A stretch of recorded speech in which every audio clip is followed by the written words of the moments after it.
अब हम आते हैं क्वेश्चन नंबर 4 में।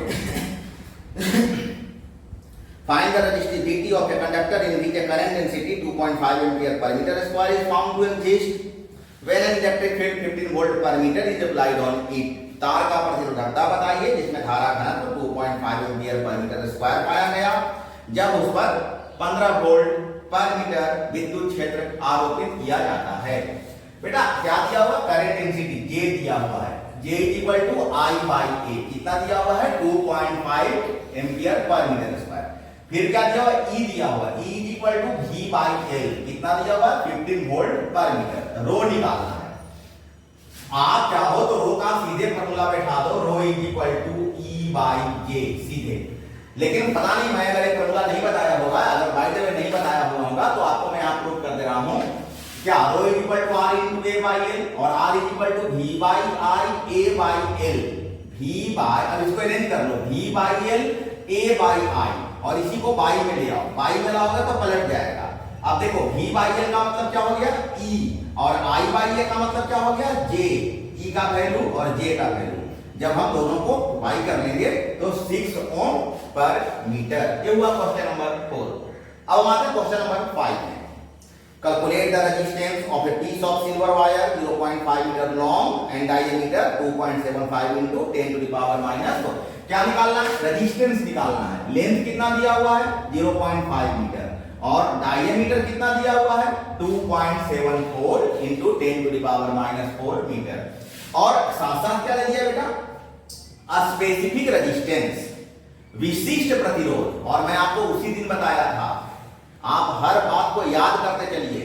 विशिष्ट प्रतिरोध प्रतिरोधकता को ही कहते हैं। इसका मतलब rho is equal to 1.66 into 10 to the power minus 8 ohm metre दिया हुआ है। आर निकालना formula rho into A by L. Rho और ए का मतलब अगर व्यास के पद में, डायमीटर के पद में एरिया का फॉर्मूला लिखिएगा तो पाई टी स्क्वायर बाई 4 और एल जैसे है छोड़ दीजिए, सब का वैल्यू पुट कीजिए। Pi rho pi D square 4 L और जब कैलकुलेट करते हैं तो 0.1407 ohm. Question number 6। The external diameter of a 5 meter long hollow tube is 0.10 meter and thickness of its wall is 5 into 10 to the power minus 3 meter। Determine its resistance given resistivity of copper is equal to 1.7 into 10 to the power minus 8 ohm metre. एक cylinder है बेटा और a cylinder मोटा है, ऐसा a cylinder जो है वो ऐसा है। और क्वेश्चन में दिया हुआ है कि ये जो सिलेंडर का लेंथ है वो 5 मीटर है और ये जो पूरा यहां से यहां तक का जो डायमीटर है वो दिया हुआ है कितना? ये दिया हुआ 0.10 मीटर। तो फिर रेडियस कितना हो जाएगा? रेडियस तो आधा ही होगा ना। एक पूरा पूरा थिकनेस दिया हुआ है, कैपिटल डी, पूरा यहां से लेकर यहां तक पूरा एयर थिकनेस, तो रेडियस तो आधा हो जाएगा ना।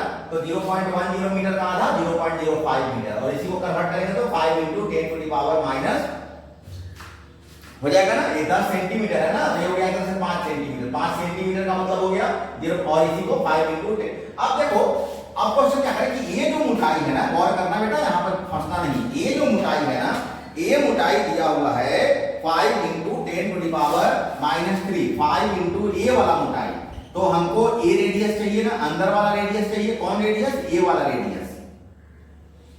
तो क्या करेंगे? ये जो 5 सेंटीमीटर था, ये पूरा कितना था? 5 into 10 to the power minus 2, यहां से यहां तक का यही था। तो हम क्या करेंगे ना, उसमें से अगर एयर थिकनेस को मिटा देंगे, मतलब मिटा देंगे बोले तो माइनस कर देंगे, तो यही ना बचेगा। हम वही काम किए, इंटरनल रेडियस फाइंड कर लिए, माइनस करके इंटरनल रेडियस फाइंड कर लिए और इंटरनल रेडियस कितना हो गया? 4.5 into 10 to the power minus 2 metre. हमको क्या निकालना है? रेजिस्टेंस निकालना है। क्या होता है formula? Rho into L by A. Rho into L by A. और खोखले गोले का क्षेत्रफल क्या होता है? Pi into R square minus R square.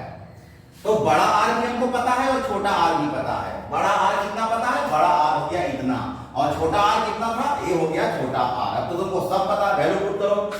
ए रो का वैल्यू, एल का वैल्यू, पाई का वैल्यू, बड़ा आर का स्क्वायर माइनस छोटा 1.7 को 5 से मल्टीप्लाई कर लिए, 8.5 into 10 to the power minus 8, 3.14 को रहने दो। अब देखो गौर करना, 10 टू द पावर माइनस 4 यहां भी है और 10 टू द पावर माइनस 4 यहां भी है, कॉमन ले लो। यहां केवल 5 का स्क्वायर मतलब 25 और यहां 4.5 का स्क्वायर मतलब 20.25, माइनस कर लिए, इसको जो का त्यों छोड़ दिए, इसको माइनस कर लिए, 4 को सॉल्व किए तो 5.68 into 10 to the power minus 5 ohm. हम लोग आते हैं क्वेश्चन नंबर 7 में। The resistivity of copper at room temperature is 1.7 into 10 to the power minus 8 ohm meter। क्या दिया हुआ है? रेजिस्टिविटी दिया हुआ है। If the density of mobile electron is 8.4 into 10 to the power 28 meter cube, क्या दिया हुआ? नंबर डेंसिटी दिया हुआ है। जो इलेक्ट्रॉन फ्लो कर रहा है, ये जो वायर में इलेक्ट्रॉन फ्लो कर रहा है, the number of this electron is 8.4 into 10 to the power 28 per meter cube। Find the relaxation time. Relaxation time की बेटा मैं अभी आपको यहां बताऊंगा what is relaxation time. Relaxation time for the free electron in copper given mass of electron. Electron का जो मास तो आप जानते ही हो 9.11 into 10 to the power minus 31 kg, और साथ ही साथ आप ये भी जानते हो कि the value of E equal to 1.6 into 10 to the power minus 19 coulomb. पहले हम इसको सॉल्व कर लेते हैं, फिर रिलैक्सेशन टाइम थोड़ा सा तुम्हें हम याद दिला देंगे। फार्मूला पढ़े हो ना, ρ equal to m by n square t। यहां से t निकालोगे, t आ जाएगा यहां, रो चला आएगा यहां, m by n square rho, value put करो m n e square rho, और जब हम इसको सोल्व करते हैं तो आता है 2.49 into 10 to the power minus 4 second. ये 1 मीटर क्या होता है? ऐसे तो मैं रिलैक्सेशन टाइम तो मैं लिखवा भी दिया हूं, पढ़ा भी दिया हूं, लेकिन एक बार फिर याद दिला देते हैं, शायद भूल गए होंगे।